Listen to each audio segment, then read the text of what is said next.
नमस्कार। प्रस्तुत है मुंशी प्रेमचंद जी के द्वारा लिखा हुआ उपन्यास गोदान का 27वां भाग। आगे बढ़ने के पहले जानते हैं पिछले भाग की कहानी।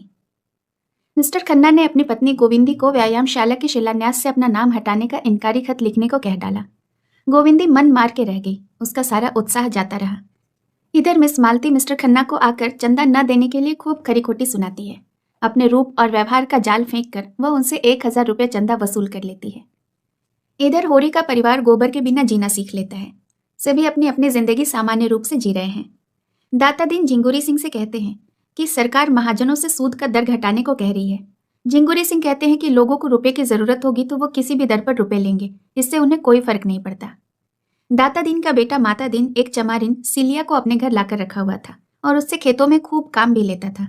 खलिहान पर सिलिया काम कर रही थी, उसी समय सिलिया के माँ बाप और भी कई सारे चमारों को लेकर वहां आ पहुंचते हैं और दाता दीन और माता दीन को ललकार कर कहते हैं कि अगर उन्हें सिलिया को रखना है तो वो ब्राह्मणों की तरह रखें, नहीं तो वे भी माता दीन को चमार बना देंगे।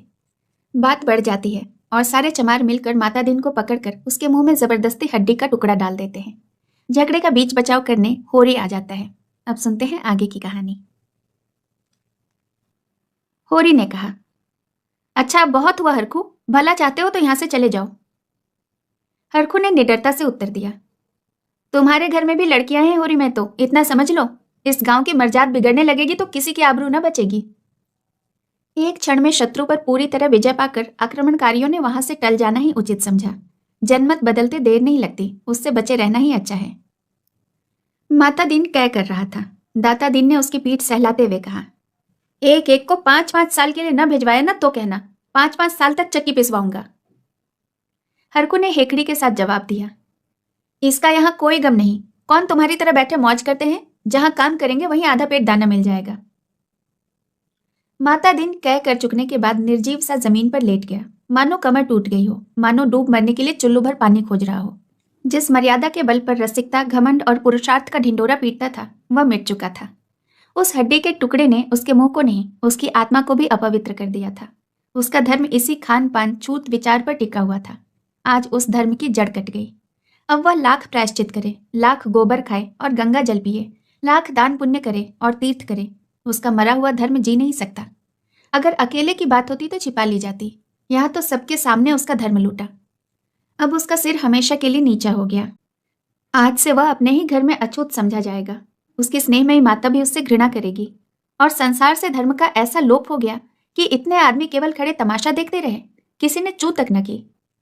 एक क्षण पहले जो लोग उसे देखते ही पालगन करते थे, अब उसे देखकर मुंह फेर लेंगे। वह किसी मंदिर में न जा सकेगा, न किसी बर्तन भांडे को छू सकेगा। और यह सब हुआ इस अभागिन सिलिया के कारण। सिलिया जहां अनाज ओसा कर रही थी वहीं सिर झुकाए खड़ी थी, मानो यह सब उसी की दुर्गति हो रही हो। सहसा उसकी मां ने आकर उसे डांटा, खड़ी क्या ताकती है, चल सीधे घर, नहीं तो बोटी बोटी काट दूंगी। बाप दादा का नाम तो खूब उजागर कर चुकी, अब और क्या करने पर लगी है। सिलिया मूर्तिवत खड़ी रही। माता पिता और भाइयों पर उसे क्रोध आ रहा था। यह लोग क्यों उसके बीच में बोलते हैं? वह जैसे चाहती है, जैसे रहती है, उससे दूसरों को क्या मतलब? कहते हैं यहाँ तेरा अपमान होता है, तब क्या कोई ब्राह्मण उसका पकाया खा लेगा, उसके हाथ का पानी पी लेगा? अभी जरा देर पहले उसका मन दाता दिन के निठुर व्यवहार को देखकर खिन्न हो रहा था, पर अपने घर वालों और बिरादरी के इस अत्याचार ने उस विराग को प्रचंड अनुराग का रूप दे दिया। विद्रोह भरे मन से बोली, मैं कहीं न जाऊंगी, तू क्या यहां भी मुझे जीने न देगी?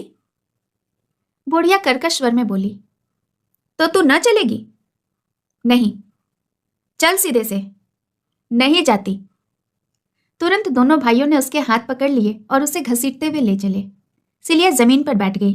भाइयों ने इस पर भी न छोड़ा, घसीटते ही रहे।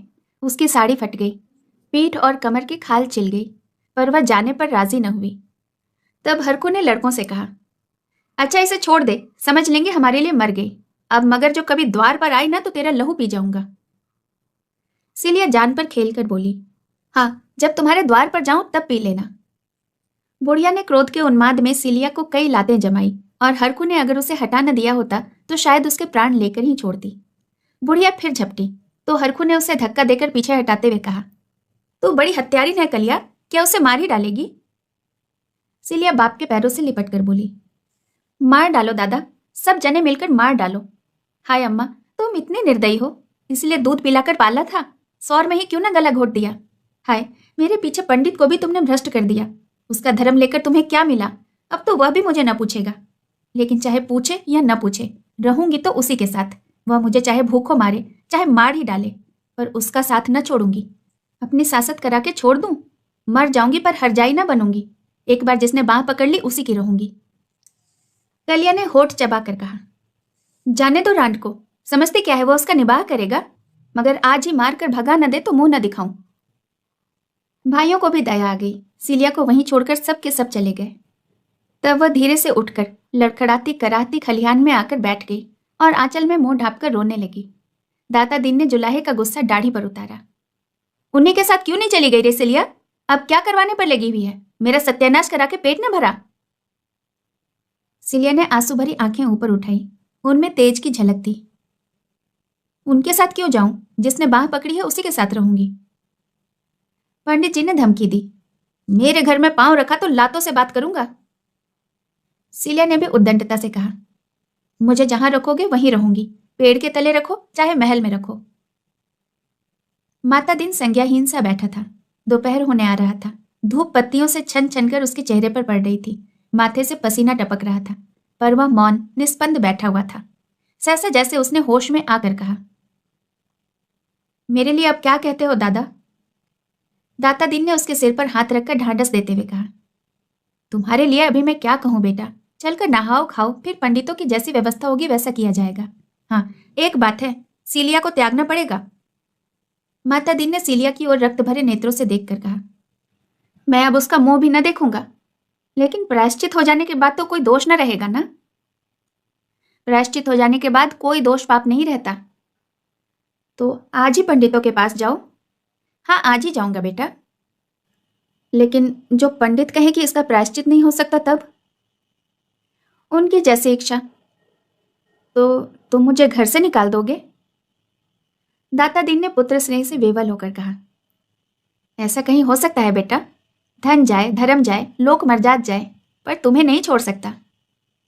माता दिन ने लकड़ी उठाई और बाप के पीछे पीछे घर चला। सीलिया भी उठी और लंगड़ाती हुई उसके पीछे हो ली। माता दिन ने पीछे फिरकर निर्मम स्वर में कहा, मेरे साथ मत आ, मेरा तेरा कोई वास्ता नहीं। इतनी सांसत करवा के भी पेट नहीं भरता। सीलिया ने धृष्टता के साथ उसका हाथ पकड़कर कहा, वास्ता कैसे नहीं है? इसी गांव में तुमसे धनी, तुमसे सुंदर, तुमसे इज्जतदार लोग हैं। मैं उनका हाथ क्यों नहीं पकड़ती? तुम्हारी यह दुर्दशा हुई है आज क्यों? जो रस्सी तुम्हारे गले में पड़ गई है उससे तुम लाख चाहो नहीं छोड़ सकते। और न मैं तुम्हें छोड़कर कहीं जाऊंगी। मजूरी करूंगी, भीख मांगूंगी, लेकिन तुम्हें न छोड़ूंगी। यह कहते हुए उसने माता दिन का हाथ छोड़ दिया और फिर खलिहान में जाकर अनाज ओसने लगी। होरी अभी तक वहां अनाज मार रहा था। धनिया उसे भोजन करने के लिए बुलाने आई थी। होरी ने बैलों को पैरे से बाहर निकालकर एक पेड़ से बांध दिया और सीलिया से बोला, तू भी जाकर खा पिया सीलिया, धनिया यहीं बैठी है। तेरी पीठ पर की साड़ी तो लहू से रंग गई है रे, कहीं घाव न पक जाए। तेरे घर वाले बड़े निर्दयी हैं। सीलिया ने उसकी ओर करुण नेत्रों से देखकर कहा, यहां कौन निर्दयी नहीं है दादा? मैंने तो किसी को दयावान न पाया। क्या कहा पंडित ने? कहते हैं मेरा तुमसे कोई वास्ता नहीं। अच्छा, ऐसा कहते हैं?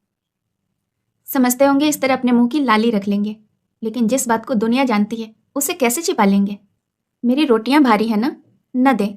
मेरे लिए क्या है, मजूरी अभी करती हूं तब भी करूंगी। सोने को हाथ भर जगत तुम्ही से मांगूंगी तो तुम न दोगे? धनिया दयाद्र होकर बोली, जगह की कौन सी कमी है बेटी? चल, तू मेरे घर चल कर रह। होरी ने कातर स्वर में कहा, बुलाती तो है धनिया, लेकिन पंडित को जानती नहीं। धनिया ने निर्भीक स्वर में कहा, बिगड़ेंगे तो एक रोटी बेसी खा लेंगे, और क्या? मैं कोई इनकी दबैल हूं? इसकी इज्जत ली, बिरादरी से निकलवाया, अब कहते हैं मेरा तुमसे कोई वास्ता नहीं। आदमी है कि कसाई? यह उसी की नीयत का आज फल मिला है उसे। पहले नहीं सोचा था जब विहार करते थे, अब कहते हैं मुझसे कौन सा वास्ता? होरी के विचार में धनिया गलत कर रही थी। सीलिया के घर वालों ने मतई को कितना बेधर्म कर दिया था, यह कोई अच्छा काम नहीं किया। सीलिया को चाहे मार कर ले जाते, चाहे दुलार कर ले जाते, वह उनकी लड़की है। मतई को क्यों बेधर्म किया? धनिया ने फटकार बताई, अच्छा अच्छा रहने दो, बड़े न्यायी बनते हो। मर्द मर्द सब एक ही जैसे होते हैं। इसको मतई ने बेधर्म किया तब किसी को बुरा न लगा, अब जो मतई बेधर्म हो गए तो सबको बुरा लगता है। क्यों? क्या सीलिया का धर्म धर्म नहीं है? रखी तो चमारिन, उस पर नेकी धर्म बताते हैं। बड़ा अच्छा किया हरखू चौधरी ने, ऐसे गुंडों की यही सजा है। चल तो सिलिया मेरे घर। न जाने कैसे बेदर्द माँ बाप है, बेचारी की सारी पीठ लहू लुहान कर दी। तुम जाके सोना को भेज दो, मैं इसे लेकर आती हूँ। होरी घर चला गया और सिलिया धनिया के पैरों पर गिरकर रोने लगी। सोना 17वें साल में थी और इस साल उसका विवाह करना आवश्यक था। होरी तो 2 साल से इसी फिक्र में था, पर हाथ खाली होने के कारण कोई बस न चलता था। मगर इस साल जैसे भी हो उसका विवाह कर ही देना चाहिए, चाहे कर्ज लेना पड़े, चाहे खेत गिरो रखने पड़े। अकेले होरी की बात चलती तो 2 साल पहले ही विवाह हो गया होता। वह किफायत से काम करना चाहता था, पर धनिया कहती थी कि कितना भी हाथ बांधकर खर्च करो, 200-250 लग ही जाएंगे। जुनिया के आ जाने से बिरादरी में इन लोगों का स्थान कुछ हेठा हो गया था और बिना 100-200 दिए कोई कुलीन वर न मिल सकता था। पिछले साल चैती में कुछ न मिला था तो पंडित दातादीन से आधा साझा, मगर पंडित जी ने बीज और मजूरी का कुछ ऐसा ब्यौरा बताया कि होरी के हाथ 1/4 से ज्यादा अनाज न लगा और लगान देना पड़ा पूरा। ऊख और सन की फसल नष्ट हो गई। सन तो वर्षा अधिक होने और ऊख दीमक लग जाने के कारण। हाँ, इस साल की चैती अच्छी थी और ऊख भी खूब अच्छी लगी हुई थी। विवाह के लिए गल्ला तो मौजूद था, 200 रुपये हाथ आ जाए तो कन्या का उद्धार हो जाए। अगर गोबर 100 रुपये की मदद कर दे तो बाकी 100 रुपये होरी से आसानी से मिल जाएंगे। झिंगुरी सिंह और मंगरू शाह दोनों अब कुछ नर्म पड़ गए थे। जब गोबर परदेश में कमा रहा है तो उनके रुपए मारे न पड़ सकते थे। एक दिन होरी ने गोबर के पास 2-3 दिन जाने के लिए प्रस्ताव किया, मगर धनिया अभी तक गोबर के वह कठोर शब्द न भूली थी। वह गोबर से 1 पैसा भी न लेना चाहती थी, किसी तरह नहीं। होरी ने झुंझला कर कहा, लेकिन काम कैसे चलेगा यह बता।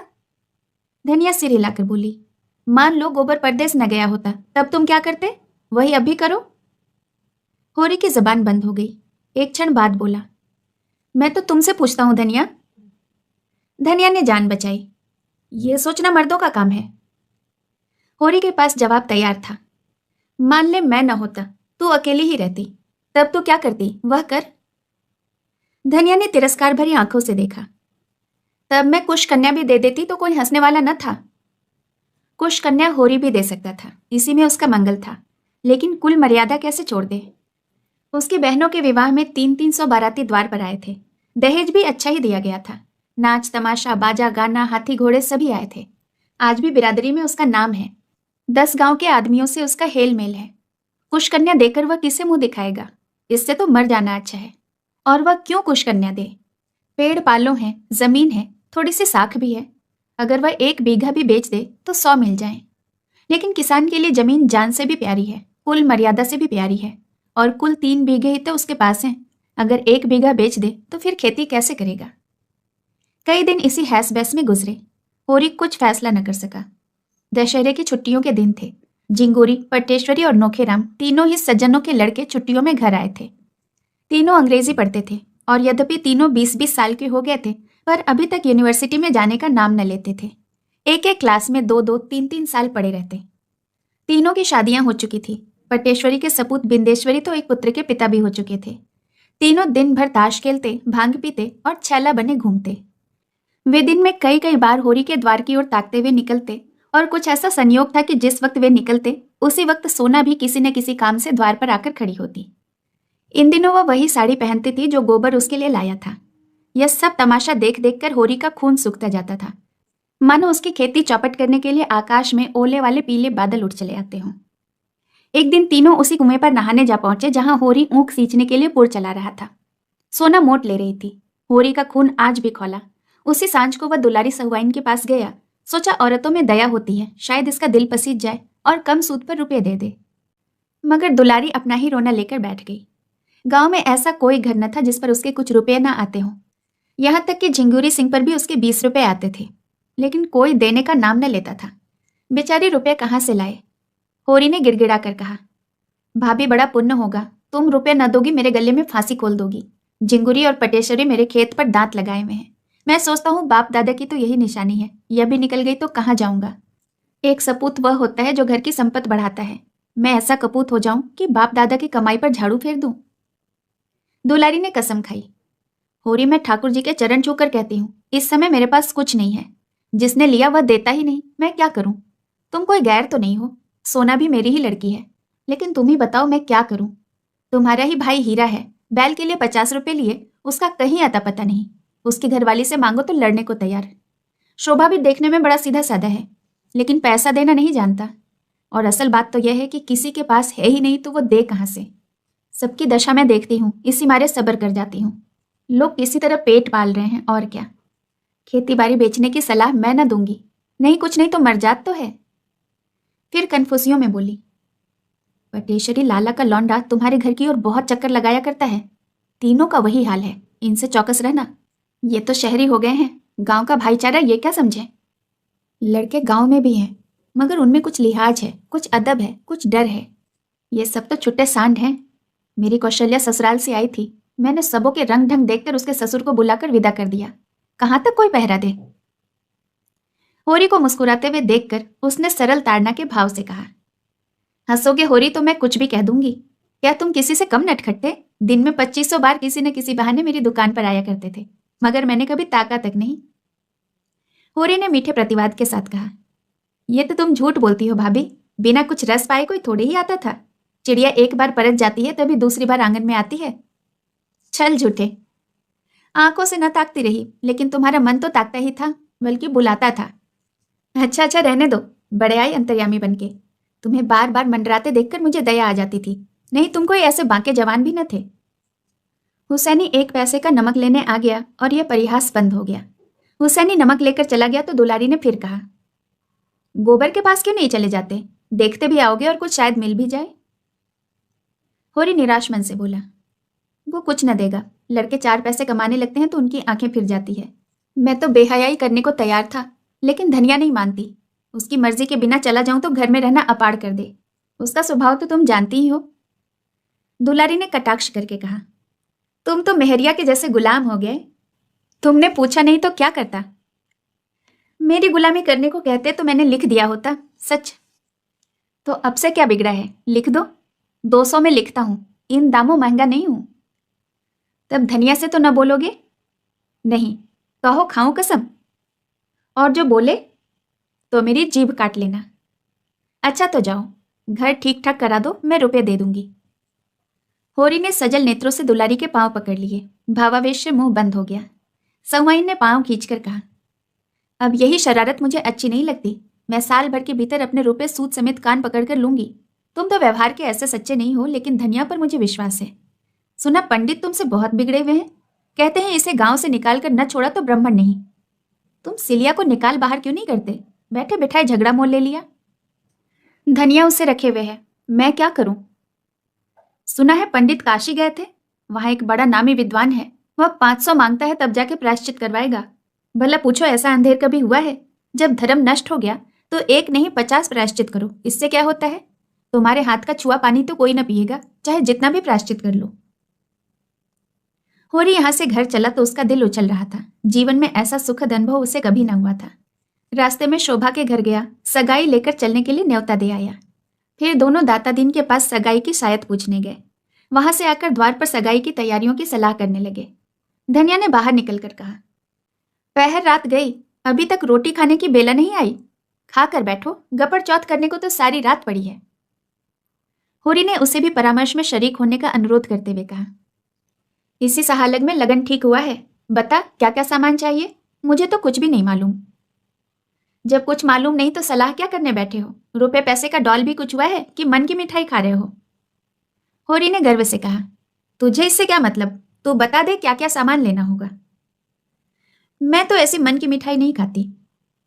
तू इतना बता दे कि हमारी बहनों के ब्याह में क्या क्या सामान आया था। पहले यह तो बता दो कि रुपये मिल गए। हाँ मिल गए, और नहीं तो क्या भंग खा रखी है? तो पहले चलकर खा लो, फिर सलाह करेंगे। मगर जब उसने सुना कि दुलारी से बातचीत हुई है तो नाक सिकोड़ कर बोली, उससे रुपए लेकर कोई उरीन हुआ है? चुड़ैल कितना कसकर सूद लेती है। लेकिन क्या करता बता, दूसरा देता कौन है? यह क्यों नहीं कहते कि इसी बहाने 2 गाल हंसने बोलने गया था। बूढ़े हो गए हो पर यह बान न गई। तू तो धनिया कभी कभी बच्चों की सी बातें करती है। मेरे जैसे फटेहालों से वह हंसेगी बोलेगी, सीधे मुंह बात तो करती नहीं। तुम जैसे को छोड़कर उसके पास जाएगा ही कौन? उसके द्वार पर अच्छे अच्छे नाक रगड़ते हैं धनिया, तू क्या जाने, उसके पास लक्ष्मी है। उसने जरा सी हामी क्या भर दी, तुम चारों ओर खुशखबरी लेकर दौड़ रहे हो। हामी नहीं भरी है, पक्का वादा किया है। होरी रोटी खाने गया और शोभा अपने घर चला गया तो सोना सीलिया के साथ बाहर निकली। वह द्वार पर खड़ी बातें सुन रही थी। उसकी सगाई के लिए 200 रुपये दुलारी से उधार लिए जा रहे हैं, यह बात उसके पेट में इस तरह खलबली मचा रही थी जैसे ताज़ा चूना पानी में पड़ गया हो। द्वार पर एक कुप्पी जल रही थी जिसके ताक से ऊपर की दीवार काली हो गई थी। दोनों बैल नाद में सानी खा रहे थे और कुत्ता जमीन पर टुकड़े के इंतजार में बैठा हुआ था। दोनों युवतियां बैलों की चरनी के पास आकर खड़ी हो गई। सोना बोली, तूने कुछ सुना? दादा सहुआइन से मेरी सगाई के लिए 200 रुपये उधार ले रहे हैं। सीलिया घर की रत्ती रत्ती का हाल जानती थी। बोली, घर में पैसा नहीं है तो क्या करें? सोना ने सामने के काले वृक्षों की ओर ताकते हुए कहा, मैं ऐसा नहीं करना चाहती सीलिया जिससे माँ बाप को कर्जा लेना पड़े। बेचारे कहाँ से देंगे बता? पहले ही कर्ज के बोझ से दबे हुए हैं। 200 और ले लेंगे तो बोझा और भारी होगा कि नहीं? बिना दान दहेज के बड़े आदमियों का ब्याह होता है पगली। बिना दान दहेज के तो बूढ़ा ठेला ही मिलेगा। जाएगी बूढ़े के साथ? बूढ़े के साथ क्यों जाऊं? भैया बूढ़े थे जो जुनिया को ले आए। उन्हें किसने पैसे दहेज दिए थे? मगर उसमें तो बाप दादा का नाम डूबता है ना। मैं तो सोनारी वालों से कह दूंगी, अगर तुमने एक पैसा भी दहेज लिया तो मैं तुमसे ब्याह न करूंगी। सोना का विवाह सोनारी के एक धनी किसान के लड़के से ठीक हुआ था। और जो वो कह दे कि मैं क्या करूं, तुम्हारे बाप देते हैं मेरे बाप लेते हैं, इसमें मेरा क्या अख्तियार है? सोना ने जिस अस्त्र को रामबाण समझा था अब मालूम हुआ कि वह बांस की कैन है। हताश होकर बोली, मैं एक बार उससे कह के देखना चाहती हूँ। अगर उसने कह दिया कि मेरा कोई अख्तियार नहीं है तो क्या गोमती यहाँ से दूर है? डूब मरूंगी। माँ बाप ने मर मर के पाला पोसा, उसका बदला क्या यही है कि उनके घर से जाने लगूं तो उन्हें कर्जों में लादती चली जाऊं? माँ बाप को भगवान ने दिया हो तो खुशी से जितना चाहे लड़की को दें, मैं मना नहीं करती। लेकिन जब वह पैसे पैसे को तंग हो रहे हैं, आज महाजन नालिश करा दे तो कल मजूरी करनी पड़ेगी। तो कन्या का तो यही धर्म है ना कि वो डूब मरे। घर की जमीन जायदाद तो बच जाएगी, रोटी का सहारा तो रह जाएगा। माँ बाप 4 दिन मेरे नाम को लेकर रोकर संतोष कर लेंगे। यह तो ना होगा कि मेरा ब्याह करके उन्हें जन्म भर रोना पड़े। 3-4 साल में 200 के दूने हो जाएंगे। दादा कहाँ से लाकर देंगे? सीलिया को जान पड़ा जैसे उसकी आंख में एक नई ज्योति आ गई हो। आवेश में सोना को छाती से लगाकर बोली, तूने इतनी अकल कहाँ से सीखी सोना? देखने में तो तू बड़ी भोली भाली लगती है। इसमें अकल की क्या बात है चुड़ैल? क्या मेरी आंखें नहीं है? मैं पागल हूं? 200 मेरे ब्याह में, 3-4 साल में वह दूना हो जाएगा। तब रुपया के ब्याह में 200 और ले लेंगे। जो कुछ खेती बाड़ी है सब नीलाम तिलाम हो जाए और वह द्वार द्वार भीख मांगते फिरे, यही ना? इससे तो कहीं अच्छा है कि मैं अपनी जान दे दूं। तू मुंह अंधेरे सोनारी चली जाना और उसे बुला लाना। मगर नहीं, बुलाने का काम नहीं, मुझे उससे बोलते ला जाएगी। तू ही मेरा यह संदेशा कह देना ना। देख क्या जवाब देते हैं। कौन दूर है? नदी के उसी पार तो है। कभी कभी ढोर लेकर इधर आ जाता है। एक बार उसकी भैंस मेरे खेत में पड़ गई थी, मैंने तो उसे बहुत गालियां दी, हाथ जोड़ने लगा था। हाँ यह तो बता, इधर मतई से तेरी भेंट हुई या नहीं? सुना ब्राह्मण लोग उन्हें बिरादरी में ले नहीं रहे हैं। शेष कहानी अगले भाग में। कहानी सुनने के लिए आपका बहुत बहुत धन्यवाद। नमस्कार।